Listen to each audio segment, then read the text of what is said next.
Uh, on paper where the story's told, facts and truth, the legend grows. Lionheart's here with fire to spit. It's on paper with Anthony Smith. With Anthony Smith. All right, welcome back to On Paper. I'm Kelly Murphy. More importantly, that is my better half, my co-host, UFC light heavyweight, and the ultimate girl dad, Anthony Lionheart Smith. Anthony, how are you? I'm sure great. I can see the Chiefs stuff behind you. Yeah, I'm doing fantastic. How about those Chiefs? Did you How'd go? How'd your team do this year? You know, I'm not familiar with playoffs as a Jets fan. So I just have to decide who I'm rooting for every year because it's never Definitely the Chiefs, right? On Sunday, yes, because there's no team I hate more than the Bills. I think That's Bills fair. fans are failed Jet and Giant fans, unless you live in central New York. Right. Otherwise, I just think you're a failed Jet and Giant fan. So you jumped on the Bills bandwagon. So I hate the Bills. So I did root for the Chiefs Sunday. If that What about in the Super Bowl? I'll root for the Chiefs as well. I have an aversion to the Eagles also, but I was rooting for the Lions going into the playoffs. I have a friend that's a really big Lions fan, and their story has been super cool. So I was kind of disappointed, like, to not see the Lions go further, but whatever. No, I didn't go to the game. Okay. I had kid sports. We were back to back the entire weekend. Sure. I did give some of my season tickets to Heidi Dean, who's a longtime employee at the UFC. Nice. Yeah, her son's a big Bills fan, so they took two of my tickets and went to the game last night. It's unfortunate they flew all the way there and took an L on the way home. I was going to say, I heard you offer them up to Hawani, and he would have had a similar journey on the way home. I wish he would have taken him, because I would have loved to send Ariel home with a loss. I was going to text him, but he was so gracious to you, and that's what you have to say. I know. Excuse me.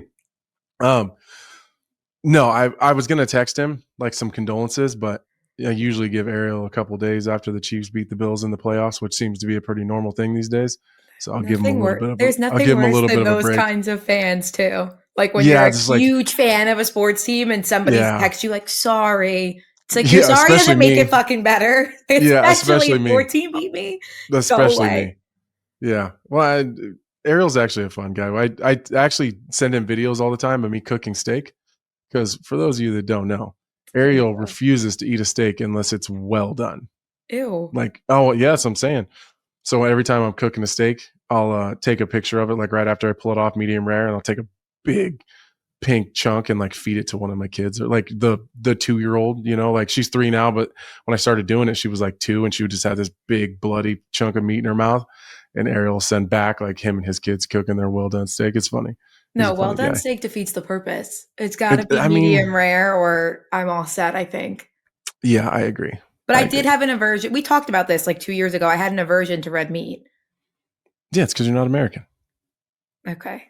Like I just didn't like it. It grossed me out for a really long time. Man, I'm choking today. We were still getting over like being sick. I am. I'm through it now though. I was real sick there for a couple of days. Like when we did the episode last week, I was like right at the beginning of starting to feel like absolute shit. So I had a rough couple of days after that. My whole family was sick. My kids had the flu. That's how it goes. It's this time of year. It's terrible. But again, better you all get sick at once than the cycle of one after the other, and it ends up being everyone's good now though. We had a crazy weekend. Okay, so I was going to say, you mentioned your kids having back-to-back sporting events. How did all that go? We can't call you the girl dad and not talk about your girls. Right. It was a great weekend. I actually thought about doing this episode with you all weekend long because I wanted to talk about this actually. My older two had basketball and volleyball all weekend. Avea, my 10-year-old, played in a 2-day tournament in Lincoln, which is about an hour away from here. And then my oldest, Araya, she had a volleyball tournament and a basketball tournament. Like she played 2 games of basketball, went across the street, played a game of volleyball, and then came back and played basketball across the street. Like she's quite the athlete, right? Isn't she super tall already? Yeah, she's 13. She's 6'1". Sick. I could never imagine. I'm 5'4". Yeah, she's 6'1". And I think I'm already getting shorter. I think all parents will say like, hey, my kid's really good here. My kid's really good. Like, I'm a realist. about where my kids are. Sure. My oldest is a fucking monster. She is an absolute monster. She's an incredible basketball player. She's an incredible volleyball player. I think the biggest issue for her is which one she's going to decide to play in college. That's fair. She's good. She's on 2 really good teams. Her volleyball team is nationally ranked. It's a really good club. It's Nebraska. That's how volleyball is. We also went to Omaha has 2 professional volleyball teams. Okay. In 2 different professional volleyball leagues.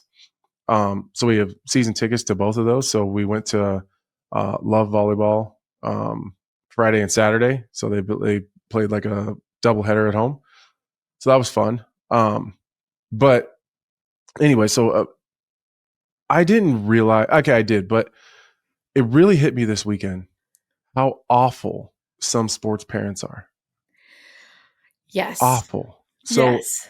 With all my 2 older ones having that going on, my 7-year-old Adley also wrestles. And so I help coach her club team. And we had usually we have club tournaments where the whole club will do the same tournament, but we had an off weekend this weekend. So there wasn't a big club tournament that we all went to. Got it. So some of the more competitive kids will jump out and they'll go do other tournaments, other places, and, kind of separate a little bit.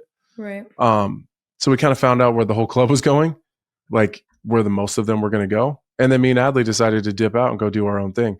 So Saturday we went to these small town kids, these little small town girls are little savages. So we've been, you get to see these same girls all the time at all these different tournaments that are kind of local. And so I wanted to get her just some different looks and some different matches. Sure. So we chased down a couple of these smaller town tournaments that turn there are 500 or 600 wrestlers in these tournaments, but they're in small towns. So we went to one on Saturday, and she had a couple really tough matches there. She won the whole tournament for her bracket, and then Sunday we went to another one, and she had an absolute hammer in her bracket from Kansas. Really? This girl's she was a second grader. They're both second graders, but this girl had 80 matches or so, some ridiculous. When I looked at her record, the first girl she wrestled, it looked like yours. It was it was crazy. Me and that girl had the same record. The first girl had a bunch of wrestling matches, and her record was pretty good. So Adley and her kind of, they fought it out, and Adley looked really, really good. She's finally figuring out the strategy and the concept of an entire wrestling match. Sure. It was really funny. She was up 9-1, and this girl was really good at not getting turned though. Adley was having a really tough time trying to pin her. And so I was like, Adley, cut her, let her go, let her up. We'll take her back down and see if we can restart and get to a better position.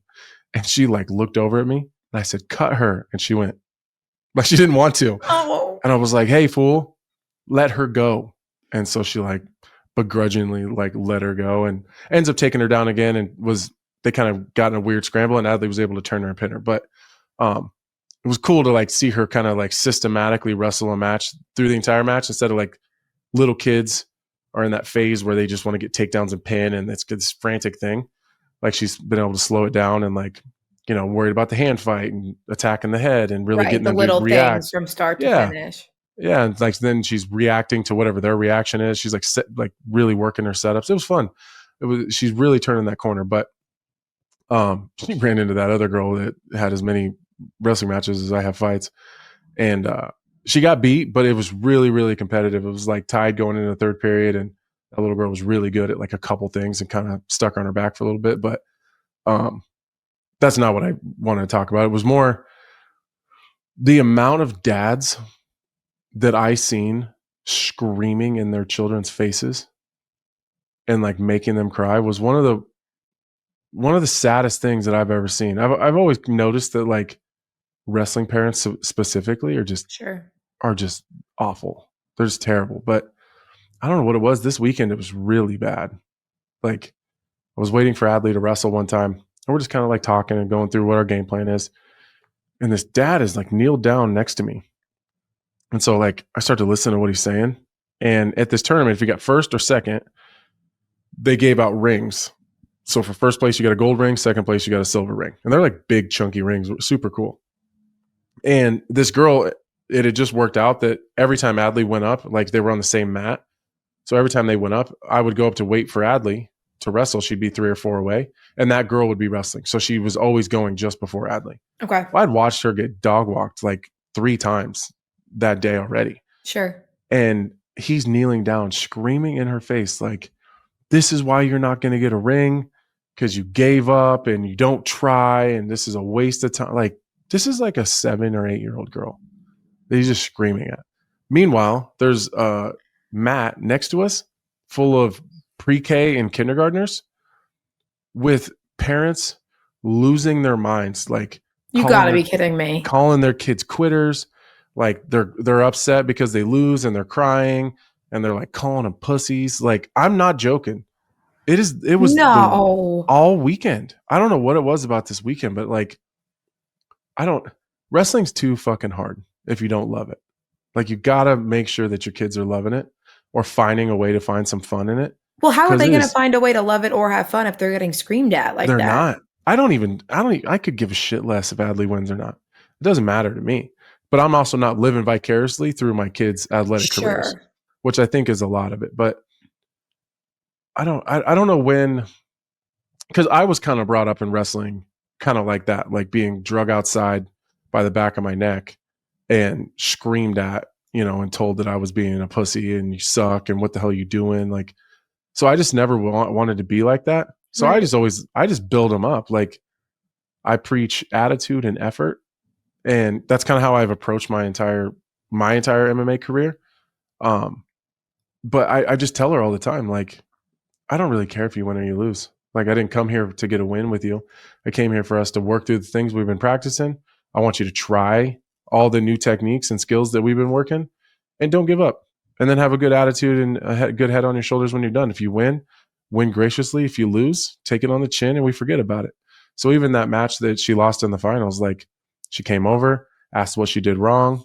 I told her the things we were going to work on in practice this week to get through that. Cause she wasn't that far behind. Sure. I think some of it was just an experience thing. Like, she was a little bit behind in some of the scrambles, not committing fully with her takedowns, like just a few little things. And then I think she beats that girl. But so we kind of talked through that. And like, she goes, I still get a ring though, right? And I said, yeah, you still get a silver ring. And she goes, okay, can I watch Netflix on the way home? Like that. And then we're done. That's it. Like, because that's the mind of a 7-year-old. They're right, like the big shiny thing that's great for a second. And then they're on, can I go watch my favorite show when we get home? Yeah. I want to watch Netflix on the car ride home. Like, because they don't really equate winning and losing either. As long as she got the ring, even if she lost 10 matches and they still gave the loser the ring. Right. Who cares? Whatever. They're 7 years old. She's 7. So I'm like, we talk about the lesson, whether we win or we lose. Right. Like, if she wins, and there's a couple of things, hey, you did really good here. Let's work on this. If you lost, hey, you did a couple really good things here. When we get back to practice next week, we're going to work on this, this, and this, just so that she knows, like, in her head, like, okay, there's a couple things that I still need to work on, but I didn't do that bad. Like, I still did some good things. And then, so we talk about the lesson, what we're going to work on, and then we fucking move on. We just move on. If there's another match, we wrestle the next match. If that was the last one of the day, where you want to eat? Like, that's it. And we fucking move on. And like, I don't know. I feel like something's got to be done differently. I don't get how they're not embarrassed. Kids, they're not. That's the problem. That's the thing. They're so shameless they're about doing it in I front don't of understand. Everybody. In front of everybody. And then Avea was playing in a tournament, and so it just happened to be that I drove by the town that her tournament was in to go to the first wrestling tournament. And then on the way back, we were able to catch the last part of like the last game of that day. And like the first thing Avea said was, do you ever get mad at me when I lose? Oh. I said, no, why? And it was weird that I just had this weird experience at the tournament that I thought was weird. Right. And then this is what my 10-year-old asked me. Yeah. I said, no, why? And I said, like, I only get mad if you don't try hard enough. Like, if your effort is there, I don't care. But apparently there was a dad that was doing the same thing in front of the entire, like, after a basketball game, snatched his daughter up by her arm and screamed at her about how bad she sucked. Again, this is a 10-year-old girl in front of everybody. and then her coaches are like pulling them away, and like this other mom goes and tries to get involved, which never goes well. Like if there's a parent screaming at their own kid and then another parent gets involved, it's because then show. it becomes a parenting thing. Like, don't tell me how to parent my own child. For sure. But I don't know. I just felt like all weekend I just seen a bunch of awful sports parents and coaches. And there's like coaches screaming at referees. Like, that kid's in fucking high school. Like, first of all, this is not the Division I national championships. We're in fucking Milford, Nebraska. Like, with 7-year-olds. With 7-year-olds. And the referee is one of the high school wrestlers for that team. This is a small town high school wrestling kid. Like, he's just trying to make an extra couple bucks. He's probably making $20 all day. Like, and I get it. Maybe he made the wrong call. It's not going to affect your 7-year-old in college. Their future, right? It's not that serious. I'm actually friends with David Taylor. Like, I'm actually friends with him. I've never heard anybody talk about how he did in elementary school. Never. It's just wild. And I obviously understand like wanting your children to succeed, but there's a line. Like, my dad was my elementary school, middle school softball coach just because he has no sons. It was all girls. Mm-hmm. So, like you. So he always wanted to be he wanted to be around sports as much as he could. So he made me play softball. I sucked. Like, I was pretty fucking bad. And I could see that. Yeah. Do I look like a girl that's out there like playing softball? No. I played third base. I couldn't throw the ball to first. Like, it would never get there. I was not good.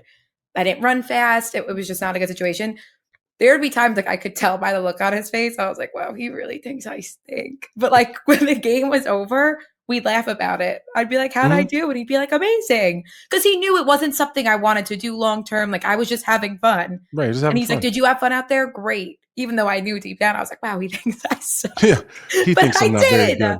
But I did. I was self-aware at least. Yeah, but he didn't scream and holler at you about it. No, because that's also so embarrassing. It's crazy. It's crazy. Even when I'm coaching the kids at the club, I'm probably the easiest coach on the kids. And it's not saying I don't make them work hard and they don't bust their ass when I'm coaching, but of course, I think a lot of people assume that because I'm a professional athlete and what I do for a living, that I probably just run these kids into the ground. And like, I think at times like parents would get nervous at the beginning, like, oh God, he's got this UFC fighter as my kid's coach. Right. And then they realize like through the season, I'm usually like the one that everyone comes to when they have a problem, because I'm the one that's going to listen to how they feel. Like, I'm the one who ends up coaching all the middle school girls because they're a pain in the ass. And I was one. Yeah, they're a pain in the ass. Half of it is a little bit social. It's like a social activity. But I have daughters, so I get it. So you let them do their talking a little bit, and then you got to pull them back in and say, listen, we got to get to work here. But I'm usually the one that is like the softer coach. Like, I'll placate to your feelings a little bit and we'll talk about it. But I don't know. I think that a lot of those, I don't know. I think I always get dubbed as like the guy that's probably super hard on the kids. And I'm like the opposite. If they try really hard, bust their ass, max effort, and get a good attitude, I'll coach you as much as you want. No, absolutely. Like you said, they probably just see you as the UFC fighter. Yeah, like I'm the hard ass. I'm not the hard ass at all. No You're way. a girl dad. I'm a girl dad. I'm a big softie. So yeah, that was my weekend kind of in a nutshell in terms of just a bunch of sports, bunch of shitty parents, bad coaches. I don't think that ever ends, because I saw that when I was a kid and it's very much still happening. I do have to ask about the sweatshirt, because you said you're a softie. That looks extremely soft. It's red, my favorite color to wear. Yeah. What do we got going on red there? For the Chiefs today, a little bit of red for the Chiefs. So it's black for my funeral because the Jets don't make the playoffs ever. No, so I'm a girl dad. So, girls get all, especially middle school girls, they get all into this, whatever the fad thing is, Of course. And so my oldest started wearing. Not just middle school. Yeah. 27, I do the same thing. Yeah. She kept asking for these sweatshirts, and they were called comfort sweatshirts. And I was like, yeah, whatever. I'll get it for you whenever. Well, I'm like scrolling through Instagram, and an ad for it, because your phone's listening to you. Of course. This ad pops up for like comfort sweatshirts. And I was like, wow, those look really comfortable. So like I bought a bunch of them for myself. I never even bought her one. I'd kind of forgotten about it. Wow. And so I bought a bunch of these comfort sweatshirts for myself. Didn't really know anything about the sweatshirts or anything, but I bought them, liked them. And then, obviously the girls loved him, so they got him for the kids and my wife or whatever. And then I just happen chance got to meet the owner of the company, and he's a super cool dude. The whole company, I didn't realize it because it's such a big, like chunky, heavy sweatshirt. I just liked it because it's super warm and I'm cold all the time. But he's just a really big mental health advocate. And so they're like kind of weighted and heavy and supposed to be calming. And it's, yeah. So I got to meet him. Yeah. Yeah. It's super cool. It's just a super heavy weighted sweatshirt. Yeah, he was cool though. The dude's super cool. He's got a really cool story. It's it's very similar to mine. Just obviously one of us built companies and got into e-commerce, and the other one went, to punch people in the face. But yeah, listen, we all have our outlet. Yeah, he's got a crazy story, crazy journey. Really big into mental health and advocacy and helping people. And so, yeah. And just recently actually sent me a couple different colors of the sweatshirts that I'd never seen. And I was like, well, today it's the Chiefs Day. So I'm going to rock this red one. No, I love that. My whole family actually wears those. It was a big Christmas gift this year, and I can't get through 5 TikToks without comfort being like my targeted ad now too. Well, fine. I was going to send you one, but if your family just got a whole bunch of Christmas, I only have one, and it's like my favorite one. So yeah. All right, we'll see what we can do. I might know a guy that could send you one. Sounds like you know a guy, the most important guy. Yeah, he's super cool. Yeah, it's not an ad, by the way. It's just I like the sweatshirts. Yeah, I think you wore one last week too. I did. I like it. So it's a staple of the Smith wardrobe. Yeah, it is. It is. I wear them constantly, but it's really good. It's cold outside and it's nice. I don't like wearing coats, so like a big heavy sweatshirt is perfect. I feel like that's such a guy's thing. No coats in the winter. My dad never wears one. You guys, maybe. Hence why you were just sick. That it could be. It could be. What time is Rashad coming? Rashad's coming up next. We have a lot to get to. It's been nearly 20 minutes of the show. This is the beauty of the show, everybody. I think I just fumbled on for like 20 minutes on some shit that didn't matter. I don't even know what the hell. But we got through a lot of different topics. None of the MMA topics yet, but that's fine because that's what we'll have Rashad Evans for. It's a slow week. It's a slow. We had no UFC week. There was no fights. I'm excited to talk to Rashad though. I just like Rashad, and it's so odd that we fought. I forget that you guys fought because of how good friends you are now. Did I ever tell you the story of when I talked to him after we fought for the first time? I don't think so. I had never talked to Rashad ever before we fought. We had never had any interactions. Okay. And I was kind of upset with him leading into our fight because people were kind of shitting all over him. Like he's done, he's washed up, he's not any good. And he wouldn't say anything. Like he wouldn't respond to anything. He wasn't doing any interviews. And so like the week of the fight, I was kind of like upset. Like, I found myself doing interviews, sticking up for Rashad. Like, no, this guy's a former world champion. This guy's a future Hall of Famer. Like he's super dangerous. Like, and then I was like, why am I advocating for him? Like, why am I sticking up for him? But were you doing that? Like, because obviously Rashad has all the accolades. He's a good guy. But were you doing it that week because it's like, this is my fucking opponent. Everyone's saying he's washed. If I go out there, right. Even if I go out there and beat him. What if I have a tough fight? Right. If I go out there and I have a tough fight and I lose, right, that's even worse for me. But if I go out there and I win, everyone was saying he was washed to begin with. Did you feel like you were doing that? I don't know, sticking up for him. Maybe subconsciously. Yeah, maybe subconsciously. But I was also like, I felt like they were shitting on me. We're like, yeah, well, of course you're fighting this guy that sucks or whatever. Like, sure. I just felt like I was getting shit on. And so I was kind of irritated with him. And then we fought, and it was so weird because when you're training for someone, you don't ever think about what it's going to be like when you're actually around that person. You just look at their skills and abilities and where they're dangerous and where they have maybe some deficiencies you can take advantage of. Of course.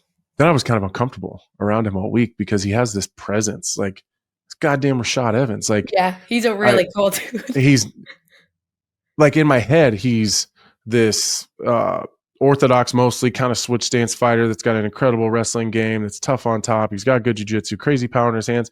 That's who he was to me. But then when we were in person, I was like, oh yeah, that's also Rashad fucking Evans. So then like I was a little bit thrown off. And he was kind, but he was very short. Like he wasn't giving me very much. He was like a lot of head nods and like, hey, how's it going? And like shake his hand. He just kind of nod and walk off. Like he was very dismissive a little bit of me, which also made me a little bit uncomfortable. And then we fought, and the UFC's got this, it's different now, but back then they had this big green room where they got food and drinks, and you can just kind of hang out. And if you have your family with you, you can bring your family back, and they got big screen TVs all over the place. You can watch the rest of the card. And he was back there, and it was his retirement fight. And he's got all of his kids with him, his family, his like everybody, right? And then I was really uncomfortable because then, like, what do you say to him? Of course, like, I don't know what to say to him. Like, I just didn't know. And he came up to me, and I remember being like, my heart was beating. I was so nervous. I didn't know what he was going to say. And he like shook my hand and hugged me, and like leaned in and said, "Where'd you learn to knee like that?" And he like totally broke the ice. And like, I remember feeling like, oh, thank God. Like, this is not going to be it's not going to be this awkward, weird thing. And we had an amazing conversation. And then shortly after that, we worked the desk together. And then we've been tight as could be for, ever since then. During COVID, I think we worked like 10 straight weekends, like 10 straight Thursday through Sundays, just him and I. So we got to know each other really well, like just through working the desk and all the time we spend together and time traveling on the road. And it's just the craziest thing that, I don't know. I kind of hate that we fought. I don't blame you. I think we've got him now. Rashad, can you hear us? Yeah. Let me situate my. Is Anthony talking about that one time he beat me up? No, but come on now. More so the end of it. He was talking about the first conversation you guys. Yeah, I actually just said I hate the fact that we fought. I don't like it. Yeah, it's all right, man. It's all right. What's going on? Man. Look at your hair. It's getting long, man. It's getting long out here, man. I know. Man, you look like a shaman or something. Look at you. It looks good. Thanks, man. Thanks. What's going on? It's getting pretty long. Man, just training, man. I've been preparing for this fight with Rampage, this boxing match. So it's been pretty exciting. Pretty exciting. Okay, before we talk about Rampage, just real quick, we got to talk about this GFL thing that popped up. What the hell happened there? Because I seen that. I never text you. I should have texted you when I first seen. Yeah. Even before the draft thing happened, I was going through the roster. I think I was on here with somebody, and we're just looking at like the names of the people they had signed, and I remember seeing yours, and I was like, well, that's weird. I didn't expect you to like sign with an organization long term. I feel like you're in that spot where you can kind of pick and choose, like doing one-offs. Like one-off fights, just, one fight deals where you go in and it's a good opportunity that works for you. The money's good. The opponent's right. The timing works. But I was surprised to see you like sign with an organization. So I should have texted you then, but how did that whole thing happen? So it happened because my manager, Ali, he came to me and he said, listen, there's this new league, GFL, Global Fight League, and they have an opportunity for you to fight, to fight Shogun. And I'm like, okay. And then they're like talking some good money. So I was like, all right, I'm interested. And I said, but I can't commit to anything right now because I have the fight with Rampage scheduled. And it was during the time like where we were still kind of sorting out the details of it, but I knew the fight was going to happen. So, I signed, a contract already to fight Rampage. And I'm like, listen, I can't commit to it fully. I said, but I'm very interested. And then the first go around, like they had a go around before the drafts and everything, where they kind of like did an announcement of who's all part of the GFL. And then when they did that, I'm like, yo, Ali, listen, I said I'm interested, but I hadn't signed a contract, and I don't want my name to be out there like that for this Global Fight League because I'm trying to promote a fight with Rampage, and I don't want to confuse the fans. I don't want any kind of confusions. I want them to know this is what I'm doing and everything else like that. So he was like, all right, cool. I'll let them know to not do that. And I was like, all right, cool. So then just this last week, everybody's hitting me up talking about, hey man, congratulations. And I'm just like, on what? I don't be online a lot of times. So I was missing it. And they said, you got, then they sent me the post of me getting, me being drafted. And I'm just like, now at this point, I'm kind of hot because I'm like, listen, I specifically said, I don't want this. I don't want to be associated with this until I fully commit because my obligation is somewhere else.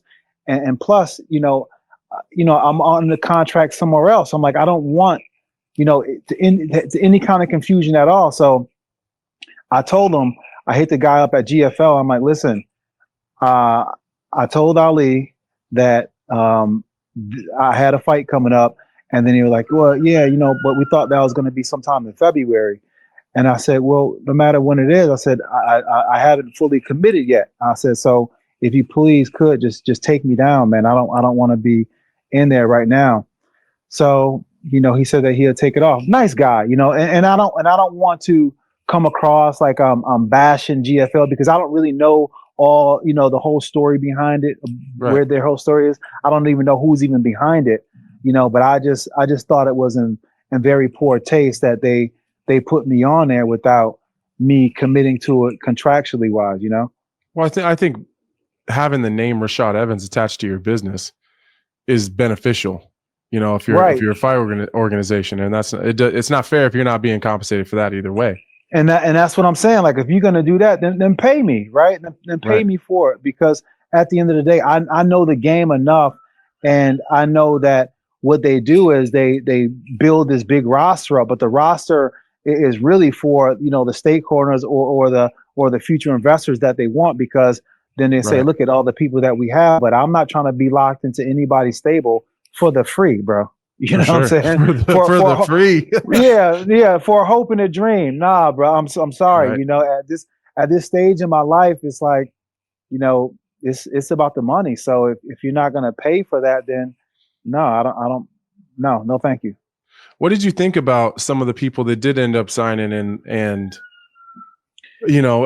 getting drafted and all that stuff? Like, just generally as a concept, how do you feel about the kind of the GFL?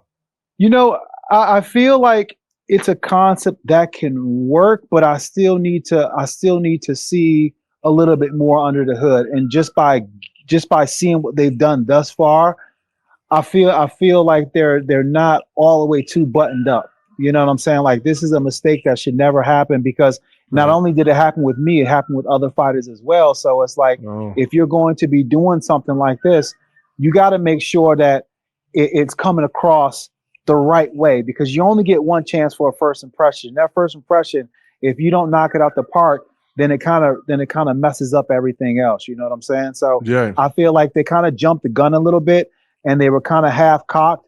And I just hope that it is what they say it is. I really I hope all them really guys get hope. paid.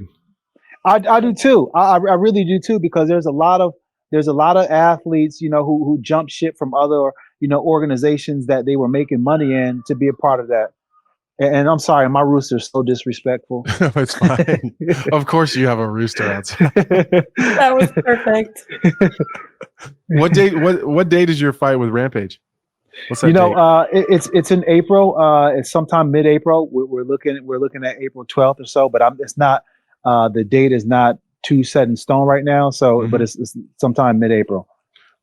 How did this boxing match with Rampage pop up? Because you guys have obviously had your history, and the things gone on. But then I thought, okay, Rashad, I felt like you guys had this real cool kumbaya moment on his podcast.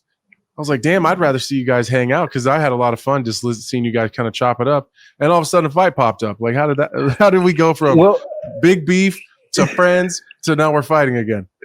Well, because it kind of happened just because when we did the podcast together, and I seen that he was getting in some shape, so I made a comment like, "Dang, you're getting in shape," because he was getting ready for the fight, Shannon Briggs, but it didn't end up happening because some kind of promoter mess. But then, he was talking about I can get it, and I was like, bro, listen, I got mad love for Rampage. I love his podcast. I think that he's one of the good guys of the sport. You know what I'm saying? Like, he's one of the good guys of the sport. I like him as a person, but I'm definitely competitive with him. I'm competitive with him, and he has a competitive nature with me. So, before, because I've always wanted to fight him again, and I wanted to fight him again because even after I beat him, he was acting like I still didn't beat him, or the win wasn't good enough, or Right. all these different things that he said to like make me feel as if like I didn't really impose my will good enough on him, so it made me think like, you know what, if I ever get a chance to fight him again, I'm gonna wear his ass out. So there's no doubt in his mind. There's no doubt in his mind. but I like him though. I really like him. But it's gonna be fun, and I feel like we're both at that stage in our lives, in our career, where we can go out there and have a fun fight, where we can lay it all on the line and just have that one time for the one time, because you never know, man. When one thing I've learned from being away from this sport is you feel like there's always one more fight, and you feel like there's always one to train for. And sometimes when you get caught in the monotony of it, it kind of gets to the point where you just don't want to do it anymore. But then if you're a real fighter and it's in you, it just stays in you. And you always find yourself, when you get further down the road and away from it, you just kind of wish that, man, let me just get one more. It don't even got to be anything crazy, but just let me get one more, because there's something about going through the process. There's something about just, starting off in one place and then, ending it off in another place, as far as physically speaking, mentally speaking, and spiritually speaking. So I felt like, man, let me just get that. Let me just do it one more time. And it's been a lot of fun. What's your wife think about it? Like because you're definitely you're going to give her two completely different people. Like there's, the day-to-day retired, not competitive Rashad, but then that switch is flipped and he's probably a little bit different. Yeah, she doesn't like it necessarily, but at the same time, she's very supportive. She knows that, this is something that I like to do, and she sees us training. Like, I got my nephews that live with me, and I train them all the time. So she sees us getting it in the garage, and she knows how we get down and how crazy it gets in there sometimes, because it's fight camp, right? So she sees a lot of it, so she knows that it's a part of me. And she knows that there was a part of me that was just kind of leaning to making this happen. And she kind of seen the switch happening before it even really happened. Like, the goals that I went was a little bit more intense and just a different look in my eye. And she's like, yeah, you probably, I can tell you want to fight again. And I'm just like, I mean, if the opportunity comes, and I wouldn't say no. Right. What did you see the Kevin Holland thing? I did. Yeah, I did. Rampage? I did see it. Yeah. The thing with Kevin, man, Kevin's a live wire, man. He's been like that. When I first had a chance to get to know him, when he was during the COVID days, right? I got to stay at the hotel with him, and I really got a chance to talk with him. And he's always been that live wire, almost easily offended person. But I feel like right now he's in a place where he's trying to figure out the thing that he lost. And by that I mean, when he came in, yes, he's trying to figure out an edge out, because when he came into the UFC, his mind was set on being a champion. And I seen that the way that he squared up on Izzy, because one day, he was after he had a great fight, he had a problem with Izzy or something like that. And then I happened to see Izzy at the hotel, and me thinking I can make things right, trying to be a peacemaker, had them two try to talk it out. And Izzy was like, oh yeah, OG, I got you. And he went over and he was talking to Kevin, super cool. And then Kevin just kind of flipped it on him, you know what I'm saying? Was like a very confrontational mode. And I didn't expect it, you know what I'm saying? And I'm like, damn, I damn sure didn't call, my guy over here for him to get in an altercation. So I felt bad about that. But then I seen right then and there that Kevin can be a little bit unpredictable, So, but I also seen that he had that edge, and he wanted to be champion. But somewhere along the way of just trying to be that entertaining guy, he lost that dog in him. You know what I'm saying? That indomitable spirit. Right. And it's one of those things where when you're in that space and you're not really secure in yourself, you come across in insecure ways. And he came across in a very insecure way in that interview. Yeah, I was really surprised, because it's same as you. I've seen Kevin Holland go off, and kind of a similar thing. Like, maybe I wouldn't have done that, but I can see in your eyes, like there's like you had to do that, like for whatever reason, like that was something that was inside of you had to get out right there. And maybe that's not how I would have handled it, but like I can respect it, because that's what you got to do. And he's unapologetically himself. But I was actually surprised too, because Rampage kind of backed off a couple times, like trying to like diffuse it and be, I wouldn't say I had an issue with Rampage, but I said something on like on a podcast or something, like Dillashaw. I don't know what it is, but Dillashaw hates me for some reason. Any chance he gets. Yeah. So I'd said something to Dillashaw said something about me. I said something back about Dillashaw. And then I see this video of it, and Rampage is like laughing, like at the things that TJ was saying. And I was like, damn, me and Rampage been cool all the time. It'd be like if someone was making fun of me and you were laughing at him or something. That would have hurt my feelings. I didn't really give a fuck what Dillashaw was saying. It was more Rampage was laughing at it. And so he sent me a DM, and, like we went at these big, long messages back. And he was so cool about it. Like, man, I don't, I'm on this podcast and he's saying this stuff, and like, I gotta laugh, or it's weird if I don't. And like, it was, I respect, it was cool. He went out of his way to like, let me know. He wasn't trying to make fun of me. He wasn't laughing at me. It was just kind of a podcast situation. Yeah. So then I felt bad. Like he was kind of like almost cornered a little bit with Kevin in there. Like if Kevin's, I felt like if Kevin's got something to say, like they're two men, they can definitely sit there and talk about it. But then when I realized Rampage was kind of just backing off and kind of putting his back was against the wall, I couldn't really say anything back. Kind of felt bad for him. Well, I mean, it's not a good thing for his podcast, is it?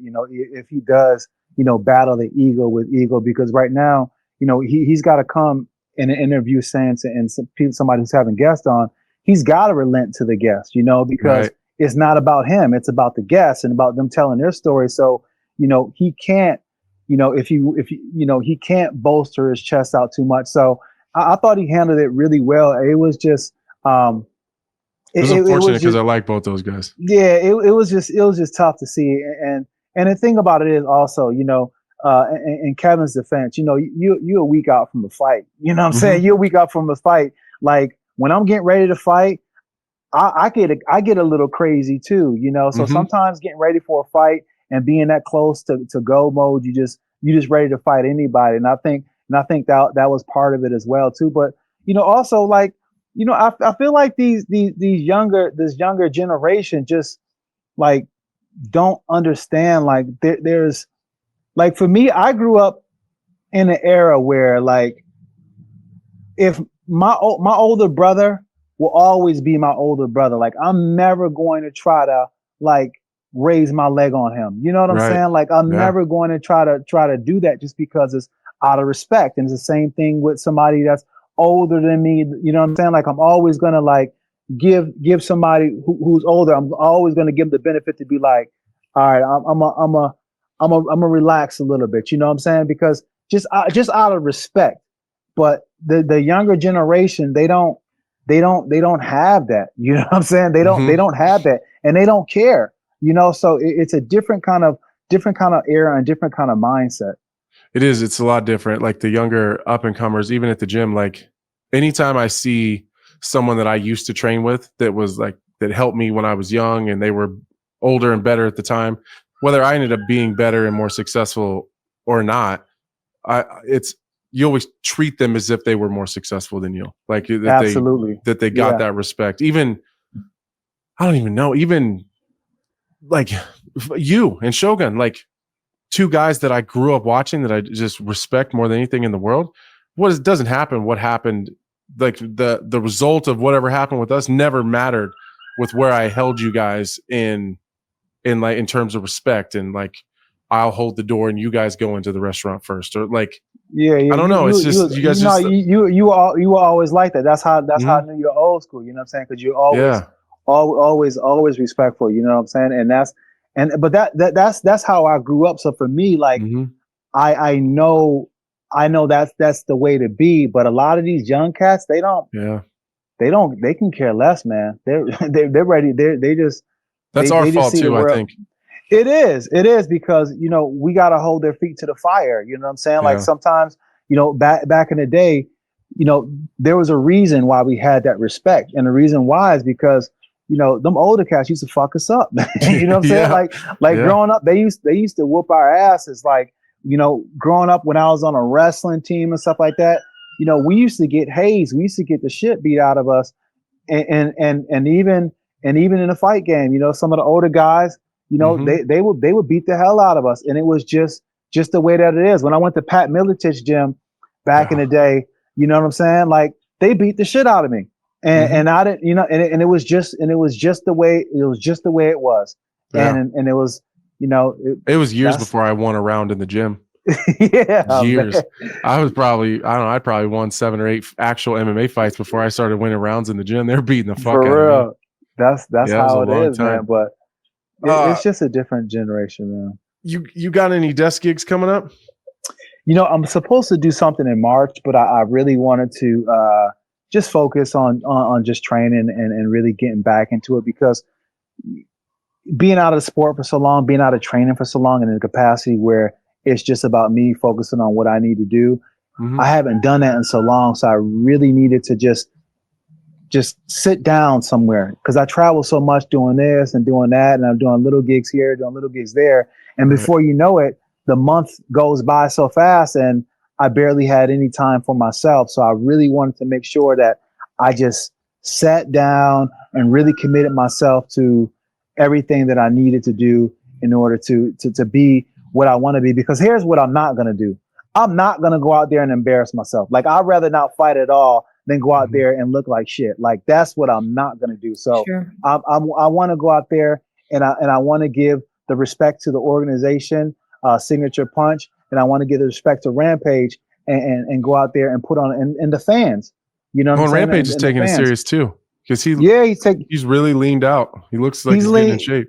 Yeah, he's leaned out, and now he's got now, and I can tell because his head still remained the same size, but his shoulders and his body leaned up. You know what I'm saying?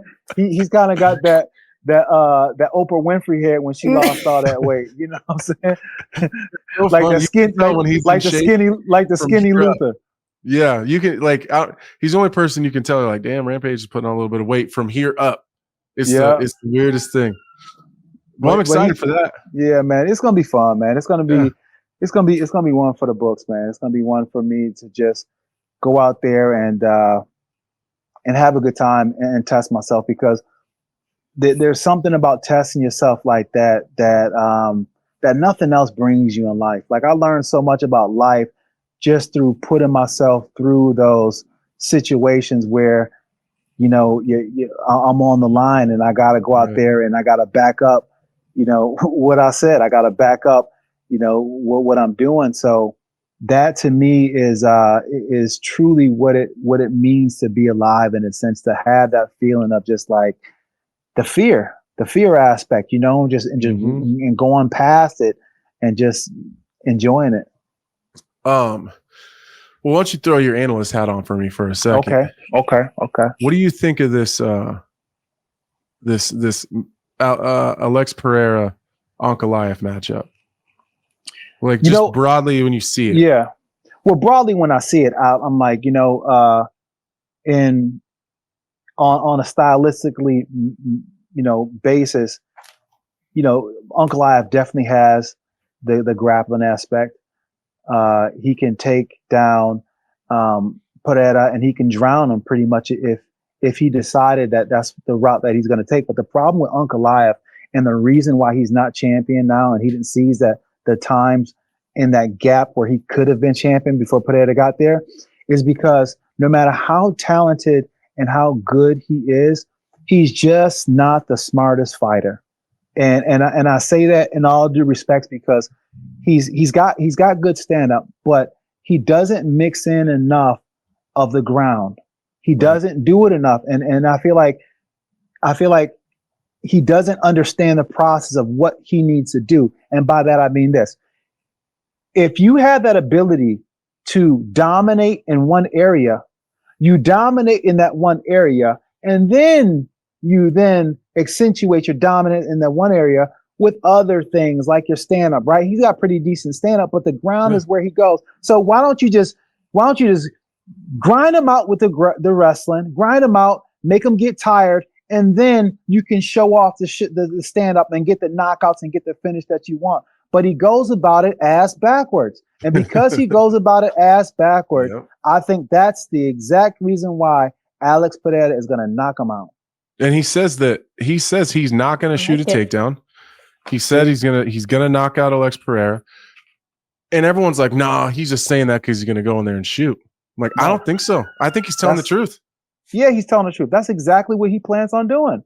And to me, that's the frustrating part about him, because I look at him and I'm just like, dude, this kid is good. He's good, but he's not as good as he can be. And he's not as good as he can be is because mentally speaking, he's got to put his ego aside and fight with no ego. It's his ego fight for with sure. no ego. Yeah, you got to. Even fight when I was in ego. there with him, you can tell he's got a really big ego. Like, see, and it hurts him. Because the whole time I was like worried about the takedown at first. I'm like, he's not going to shoot at all. He's going to stand up here. Like, okay, what a relief though, right? What a relief when it was a big relief when I realized he wasn't going to shoot. Like, well, this is way easier than I thought it was going to be. But here's the problem though. So now he's in a position where like you just can't turn it on for one fight, because there's a cadence. There's a cadence to it. There's a cadence to being able to say, okay, I know if I take 5 shots in one round, I know I'm going to reach this level of tiredness, but that's just going to be there for a second. And then I'm going to push through that and then be able to go on further and further. I used to take takedowns all the time, but when I stopped doing takedowns and thought that I can revert back to it, no, sir, you just can't do it. You can't do it, because not like I wasn't in shape to do it, but when the fight was happening, the live action, I didn't feel the confidence. I didn't want to get caught on that tired island and be stuck standing up and then not being able to take him down because I'm too tired to take him down. And then so like now he's made himself a striker. Yeah, yep. He's made himself a striker now. And then here's the thing about it. I seen Alex Pereira this past weekend at Karate Combat, and that son of a bitch, he's so damn big. He's so big, bro. And he's got these mitts. Like he's got like, you know how Bigfoot got like that gigantism? Yeah. I think he's got like some form of that. Me and Tyrone Spun was talking about it. I think he's got some form of that gigantism himself, because like a little touch of it, because he's just got like a big ass skull, like a big, like he's got dense bones. Like you can tell. I was when I did the Lionheart Lounge with him. Yeah, it was really cool. He's actually a really cool dude, like super cool dude. Oh, he's super cool. I remember as soon as we met, like then we meet and then the cameras go off, and I remember shaking his hand again, like as we're talking, and I remember I just grabbed his wrist and like showed it to Glover, and like I was like, "You see this shit?" Like my hand, it was like I was holding the thick part of a baseball bat. Yeah, like he just got big bones. Yeah, man. It's the weirdest thing. Like I'm 6'4", I'm 230 right now, and he makes me feel tiny. Yeah, and then we got in this fun little thing where he was showing me how to look bigger on Instagram. So like he was like having people take a picture of us standing next to each other, and then he'd like take just a slight step forward and then take a picture, and then he'd take a slight step back and take a picture, and like showed it to me. Like he's kind of a little media darling. He's kind of a genius about. He's smart, man. Not only is he huge, he makes himself look bigger. Like in Instagram photos, it's the funniest thing in the world. Well, he looked so big when I stood next to him. I took a picture of him this past weekend, and he's so goddamn big. I didn't have the courage to post it. I'm just like, I didn't have the courage to post it, man. I couldn't do it. I'm just like, damn, like, geez, he made me look. Dude, you gotta send. He made me. You gotta send it to me so we can. Man. You gotta send it to me so we can put a picture on this episode. Then we'll pop it up next to us. I'm gonna send it to you. He made me look like a 55er, man, and I'm like, he's so big. And here's the thing about it, like I'm every bit of like 230, 235 right now. Yeah. And he just made me look like I was a little dude, and I'm just like, gosh, damn, man, that's not fair. It's unbelievable, man. But I love his growth, and from talking to him, he's like, there's a new wrinkle that he's gonna. He said, all I was waiting for is a right opponent to show that I got some ground game. So I'm looking forward to. I think he's been working quietly. I think he's been working on it real silently in the back, because Glover's always telling me that he's working his jiu-jitsu really hard. That he trains in the gi sometimes too. Like, I mean, the gi gets you right. Yeah, the gi gets you tight really fast. So, even when he fought Jan Blachowicz, I was actually really impressed with that. Like, I know. Jan took his back early, dry, not tired. Yeah. And he was getting dominated, but he wasn't taking any big punches. He was just positionally getting dominated, but he was doing all the right things. You know, like as black belts, we see like he's fighting the correct grip. He's going to the right spot. He's addressing the right thing. Like sometimes you'll see a guy take a couple shots to the head and they'll lose all track of where the grip fighting is, where the hips are at, where the hooks are going. And he was able to shut out like, okay, I'm taking a couple of these rabbit punches, but I need to address what's most important right now and not worry about the punch. So like, he was doing the right thing. So I was actually really impressed by that. And I always can tell the minute it hits the ground, like how flat their back is. When their back is flat and they have zero hip, I'm like, oh yeah, they're about to get cooked. Like they're about to get drowned on the ground. But he was doing all the right things, and he was just a little bit excited. behind. Yeah, he was a little bit behind, but he was going the right places, and that was a while ago. So I feel like sometimes there's guys like Bo Nickel is one guy that's a little bit that worries me, because he has the ability to be so goddamn good. He has the ability to be so dangerous and so dominant over a lot of people. But I'm afraid that he's fighting all these guys that I don't want to say he's tailor-made to beat, but the matchups are favorable for him. Right. And I feel like I hope he's not believing what they're saying about him.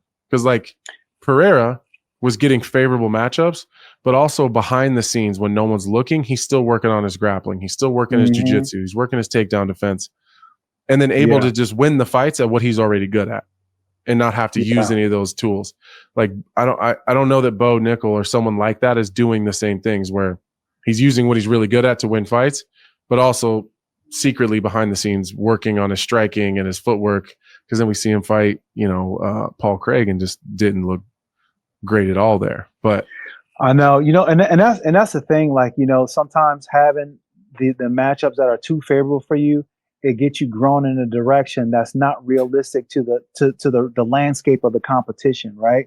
Like it's not. He's got to have the kind of competition that is able to dominate, or have been dominate. And before, now that Dricus is in play, being a champion, it's that wrestling, grappling base. But at the same time, before you get to Dricus, you got to go through a plethora of great strikers. You know what I'm saying? That can also sprawl and no understand the grappling game. So I just think that, and also like, he's in, at this point, I would love to see him start getting the competition that really, represents where he can be at, because I think that Bo Nickel, he can definitely be champion. He can definitely be one of the best guys out there, but I feel like he needs to start moving in that trajectory with the matchups that he's getting. And here's the thing about it. I don't understand why nobody really talks about Khamzat, man. Like Khamzat is to me, honestly,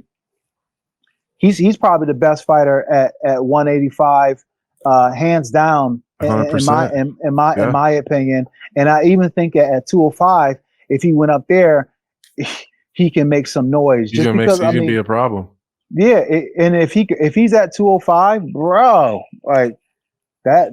Now that matchup right there for the Pereira is one. Yeah, that's a fight. Like, no one's even really talked about that. Man, that's that crazy. one right there.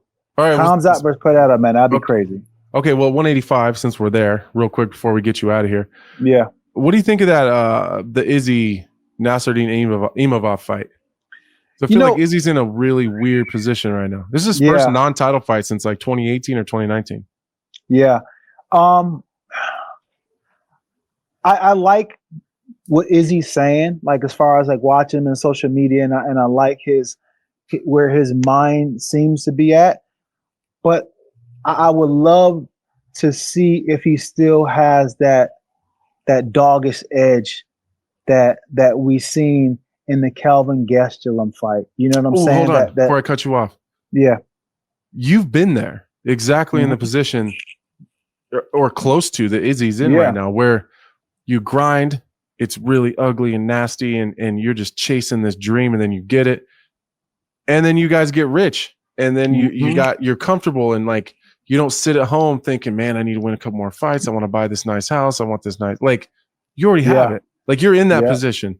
How hard is it to get the edge back that you're talking about right now? Like Izzy's obviously done incredible things, but like if he wins or he loses, it doesn't fucking matter to the rest of his life. He's already set for life.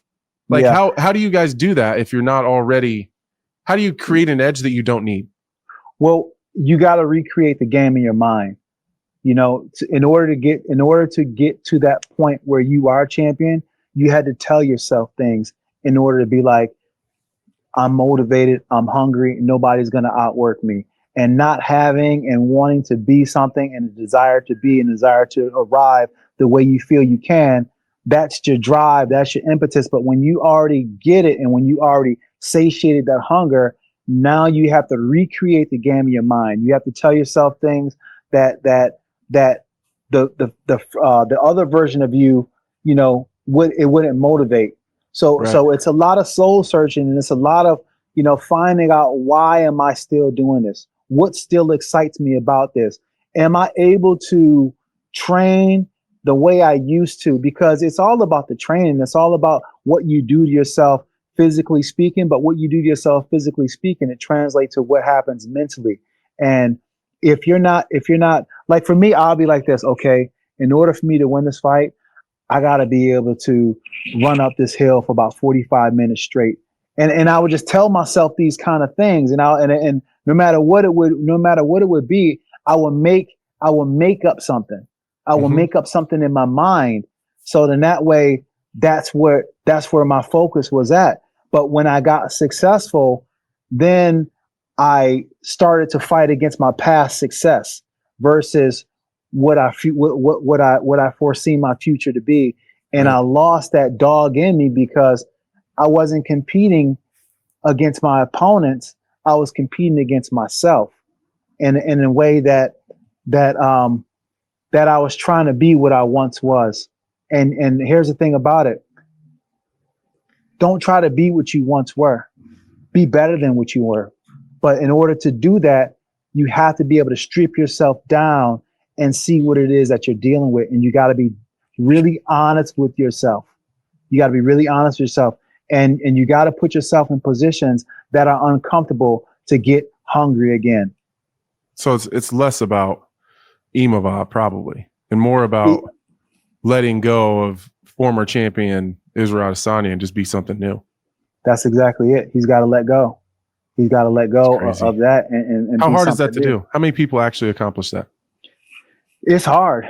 It's really hard. I don't know a lot of people that can do that, but you know, it sometimes takes a changing of environment. Sometimes it's just about just making yourself feel uncomfortable again. And it's the uncomfortability of the state that led you to be champion. You know, when you're comfortable, you know what I'm saying? You're not afraid to sacrifice because you have nothing to lose. But when you got everything that you wanted, then, you know, and you're driving in, you know, $500,000 cars, you know what I'm saying? Yeah, it just kind of takes. It's hard to drive in a $500,000 car to the gym. Yeah, hell yeah, man, hell yeah. It's sometimes being poor, sometimes not having. That's the best motivating factor. And here's the thing about it. The reason why you have to be able to tap back into that mindset is because a person standing across the cage from you hasn't had that success, and that's their reality. And there's nothing worse than when you walk into the cage and you look across the cage and you're just like, damn, this motherfucker wanted way more than I do. When I fought you, I walk into the cage and I'm just like, damn, he wants it more than I wanted. You can feel it, you know? So yeah. you gotta be kind of a little bit crazy in your mind, and you got to play a game with yourself in your mind. What a fucking crazy world. Because now I'm looking across the cage. Yeah. Seeing guys. Yep. You're like, fuck, he really wants it. Fucking wants this. And now like you got to trick yourself. Like I'm an actual meal. That's like exactly it. It's not in the stereotypical way that you would think. It's like He needs me to feed his family. Like, I'm an actual fucking meal ticket. It's a different look. It's a different look. Different look. You're like, It's a different look. fuck. Like that kid in Brazil. I was like, oh no. He'd kill me if he had to. Yeah. Like, yeah. Like if they said to win this fight, you gotta fuck, and they toss a knife over the fence, he'd have stuck it right in my neck. Quick, without hesitation. Not even think it twice. Because he needed it that bad. Yeah. That's crazy. And that's where you got to compete from. Mm-hmm. That's where you got to compete from. You know, I remember Dana White, he said to me, he said, you know what happened? I said, what? He said, you became too civilized. You know what I'm saying? You became too civilized. But I knew what he meant, though. I knew what he meant. You know, I knew what he meant. Like, you know, the savageness. You got to be a savage. You got to be a savage. And whatever it takes for you to be that savage, you got to tap into that, because that's the game we're playing. That's it. It's all about imposing your will, but it's all about being that savage. And when you tap into that savagery, then a different element comes out in you. And if you're out there and you haven't tapped into that savagery, and you look across the cage and the buddy's foaming at the mouth, you just like, damn. That used to be me. Yep, that used to be me. Yep. Yeah, that's man. Crazy. All right, man. Well, before we get you out of here, how's your family? How's the kids? What are they doing now?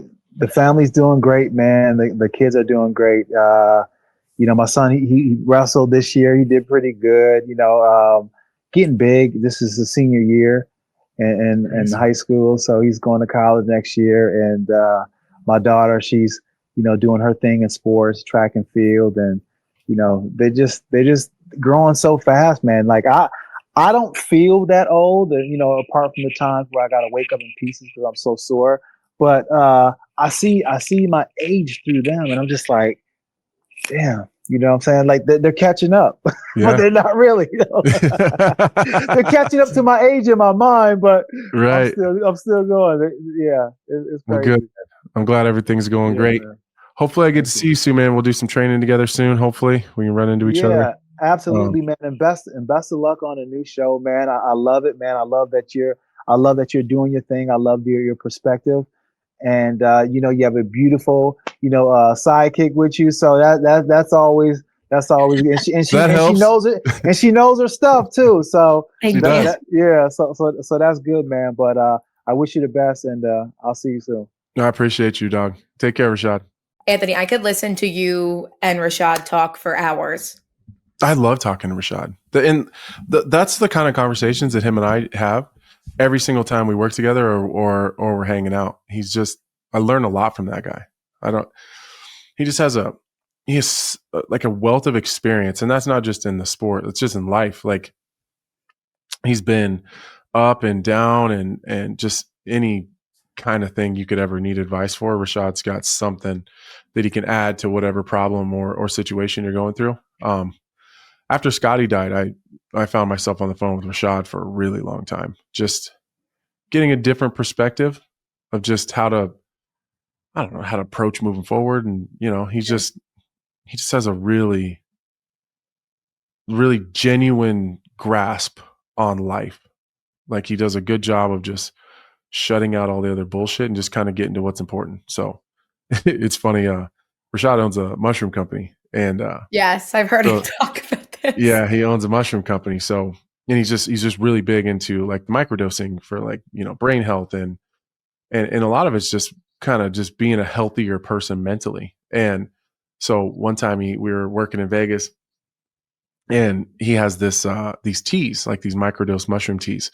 And I'd never done any kind of mushrooms or psychedelics or anything. I was like, Rashad, I can't do it, dude. I'm too afraid. Like, I can't have the walls melting. And he was like, no, it's not like that. It's not like that. I'm not trying to. He's like, this isn't like a recreational thing. This like that scene in 21 Jump Street. Like, like this is Quaaludes and shit. This is therapeutic. I was like, okay. So I'm drink this tea with him, and I'm a beer drinker, right? Like, sure. I'm a little less these days. I'm more of a vodka guy these days, but Moscow Mule. Yeah. So typically we would sit this is when we were in quarantine too, the first time. So we couldn't go anywhere. We couldn't leave the hotel. We weren't even supposed to be in each other's rooms, but we would like open the door and peek down the hallway and make sure security wasn't there. And we jet across to, one of our rooms, and we just hang out and we talk fights and life and whatever.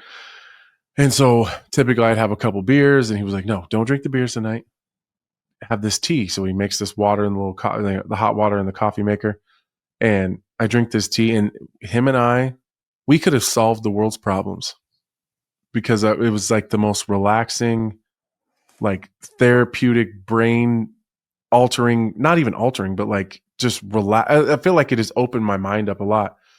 And I remember I was sitting in this chair and I'm just feeling really good and just really open. And we're having these incredible life conversations, but I wasn't really looking at him.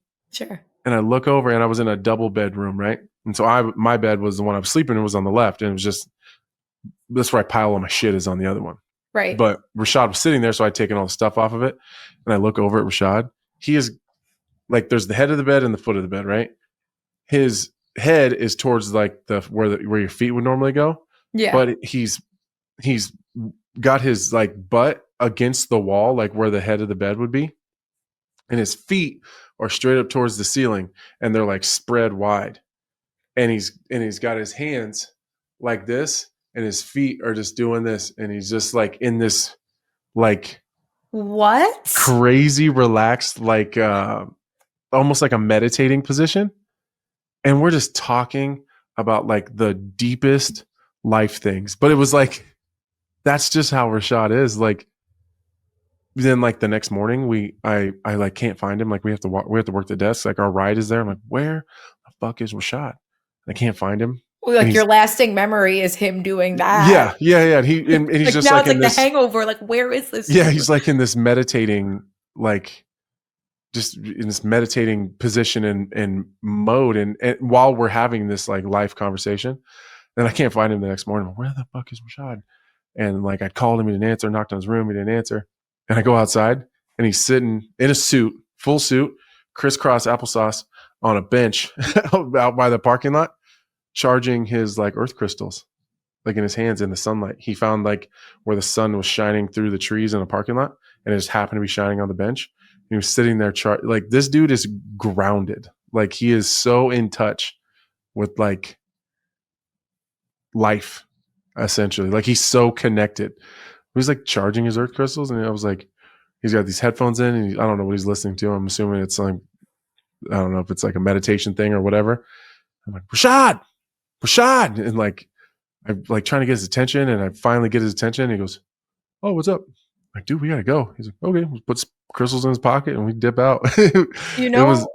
What else was the most Rashad thing ever? The fact that his rooster sounds like every like 80s sitcom like alarm clock when they use for sure. the rooster sound effect. Yeah. I was like, of course you have a Rashad. Of course you have a rooster. It makes perfect sense.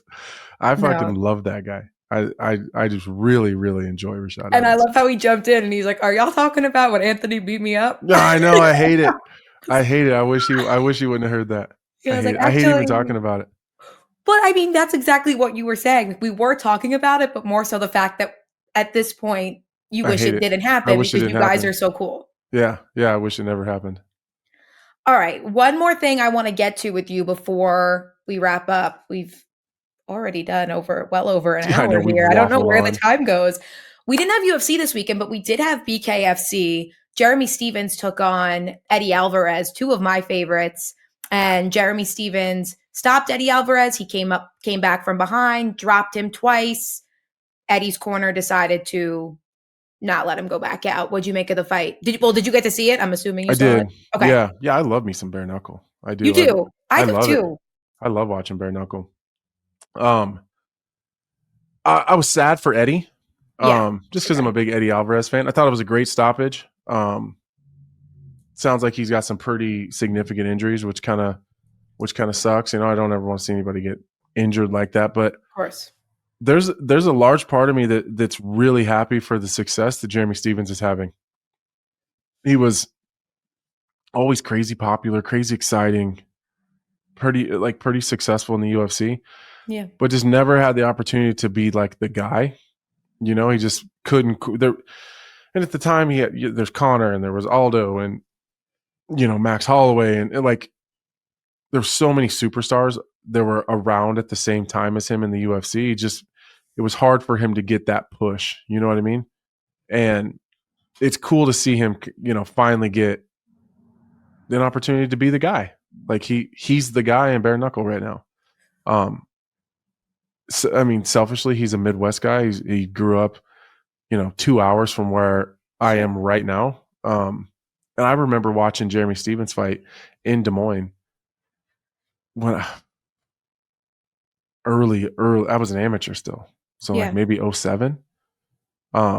Watching him fight in Des Moines, it just was an absolute savage, even back then. So it's just cool. See a Midwest guy, a dude that's, just that blue collar work ethic, came from, a humble background, a good family. I don't know. It's cool seeing him just be the guy. It's just nice to for guys like that to find a home somewhere. And like for me personally, the number 2 to UFC, if I'm going to watch a combat sports organization, it is bare knuckle. Like every once in a while, but slap fighting, bare knuckle. Listen, I know slap fighting's your number 1. Like let's not front. It's close. Yeah, it's close. Bellator, which is now PFL, Bellator's gone. They put on fights every once in a while where I'm like, damn, that's a really good matchup. For example, this weekend, Paul Hughes and Usman Nurmagomedov put on an absolute banger. But if I were ranking the organizations, I do find myself more interested in BKFC. Yeah, I don't miss a bare knuckle. Yeah, I don't miss a bare knuckle event. And you have these guys like Jeremy Stephens, like Mike Perry, and like it just makes sense. Like the relationship between Jeremy Stephens and BKFC is so beautiful and perfect. And it's perfect for Jeremy too. Like I think my wife was like, oh, that's gotta suck to like not be like getting along with your promoter super well or like to have like some beef. I'm like, I don't think so. I think it's perfect for Jeremy. I think he was built for this shit. I do too. Like there's a few guys, like if bare knuckle would have been around when Jeremy was like at his peak and prime, like when he was in his early 30s. Yeah. Like Jesus Christ, he'd have been unstoppable. He's unstoppable now. He's just so tough and doesn't give a fuck. Like he's one of those guys where wins and losses don't matter. He's going to go in there, be an absolute psycho. And it's working out beautifully for him in BKFC. And he's going to win that Eddie Alvarez matchup more times than not. He's going to win that 7, 8 out of 10 times because he just has incredible power. And then Baron, oh God, can you imagine taking a Jeremy Stephens overhand or nasty left hook, bare knuckle? I couldn't imagine taking one with a glove, let alone. Fuck that. No way. They're going to have a hard time finding people to fight that guy. Well, somebody who wanted to. It's my last point here. Oh, the guy that couldn't get a boxing match with that's what I'm saying. A week ago. That's what I'm saying. The fight ends with a face-off between Jeremy Stephens and Conor McGregor. It does nothing for me because Conor's under contract with the UFC. Yes. He wasn't allowed to box. Jake Paul. A week ago. Not going to, literally a week ago. He couldn't fight Logan Paul a week ago. Like in a fight where the UFC was going to make crazy money to let him do that fight. And they said, no, they're definitely not going to let you fight Jeremy Stephens and bare knuckle. Yet it's the headline everywhere. Intense face off, Jeremy Stephens, Conor McGregor. It's not happening. Hear me out though. I pray that there's somehow Jeremy Stephens can get that fight. I pray that he can get that fight because he deserves it. I think it's an incredible matchup. I think it would be an incredible life-changing payday for Jeremy Stephens, which he absolutely deserves, and I want him to get. But I agree. If you're Conor McGregor and you've been out for a while, you lost a couple fights, things are a little bit up and down for you. You were gonna fight, then you didn't fight. Is Jeremy Stephens the guy that you want to toe the line with? I fucking think not. No, that can't be what he wants. Like that doesn't seem like a great business decision. Well, we know why he's there. Because you're going to pay a bunch of money. You're gonna have to pay Jeremy Stephens a bunch of money to potentially knock you the fuck out. Nah, that ain't it. No way. I'm telling you, it just did absolutely nothing for me. It's because we know it's not real. UFC. But it's like If everybody it was real, knows better. I'd be all over it. If it was a But real everybody possibility, is all over it. It's the headline everywhere. it's crazy. When everybody knows Just because better. people are out here for clicks. People are out here for clicks. Listen, I love each and every one of you who's watching or listening to this right now. You're always going to get it straight here. There ain't no way that fight's happening. So we could headline it. We could clickbait it. We could talk about, the potential. Let's talk about the matchup. And it's not going to happen. It's not going to happen. I hope that there is some way that they could work it out where that could happen for Jeremy, because I want it for Jeremy Stevens, not because I give a shit about seeing Connor. I want good things to happen for Jeremy Stevens. It's just not, it's not real. It's not real. It's doing exactly what Connor meant for it to. Get bare knuckle in the headlines, get Conor McGregor's name attached to BKFC. Isn't he a shareholder? He's a shareholder, so he's making money off of it. I get what he's doing, but yeah, not on this show. Not on this show. We ain't clickbaiting you over here. It ain't Not happening. here. I'm sorry. Not here. All right. Well, we are on Anthony Smith Fight Watch. Do we have an opponent? What's the latest with the? We do. This guy is the king of burying the lead on his own show. I'm not burying the lead. You just can't say it yet? I literally have the contract right here. Is that what you just pulled out? Yeah, I have it. It's signed. It's already signed. It's sent. I know. When are we allowed to? I was gonna like be kind of funny and like pull it up and not show anything that was like important, but like it's got like the date, the location, his name, how many rounds, my paycheck. It's got everything on it. So Why did I like try to just grasp at straws? I was like, he said his. Like, we already knew you were fighting a man. Like, I'm like, oh, he gave something away. Oh no. It's I can't even show the backside where my signature is because it shows people could figure out because it shows the date when I have to show up. Like the on-site commencement date, which is the day of fight week starts, when I have to check in by. So that people can start figuring out the date. Yeah. Look at that. Okay, so each week we get closer and closer. I know. To it. It is official, obviously, in your eyes, but to the public, we get a little closer every week. Oh. Yep. Stop. That's going to piss me off. Yeah. Yep. It's signed, sealed, and delivered. Okay. Both sides? Or just yours? You know what? That's something that's really interesting because I always hear guys say, well, I signed my contract. He didn't sign his. Right. I've never been informed when my opponent did or didn't sign a contract. Interesting. Never. They just send it to me. I sign it and send it back, and that's it. Never. So whenever you ultimately do decide to talk about your fights, have they been announced already, or it's just you saying, fuck it, No, typically the UFC announces it first, and then I talk about it. My plan was to ask the UFC if I could announce it on here. So that's been my plan. If you went forward with that. Yeah, plan. that's the plan. But it's always weird to me when people are like, he's not signing the contract. How do you know that? I've never been informed of that either way. And there's been times that I've made it all the way to fight week. The fight's been announced. I've done the training camp. I've traveled to the event and then get there. And then like someone in legal will come down and be like, hey, you never signed your contract. Like I'll make it all the way to a fight week. They know you're showing up. For sure. But like, I've just never even signed the bout agreement because we've just forgotten and somehow got lost. Like maybe it's different because they just know I'm going to come. But so did my opponent get a notification that I hadn't signed it yet? Like, that's weird. I don't know. It's weird. It's always weird to me when people say that because I'm like, maybe they treat me different. I don't know. Well, again, you've always been good to them. You've taken so many last minute fights. You're showing up. So yeah, I'll be there. I'll be there on April. No, see, can't do it. Can't do it. All right. Well, maybe next week we'll be allowed to talk about Anthony's opponent. We'll see. We seem to get an inch closer every week. So I'll take the bout agreement for this week being signed. But big thanks to Rashad Evans. Like I said, I could listen to you two for hours. It was a pleasure to have him. And that's about it for today, Ant. Yeah, that's it. Definitely go to the YouTube channel and subscribe.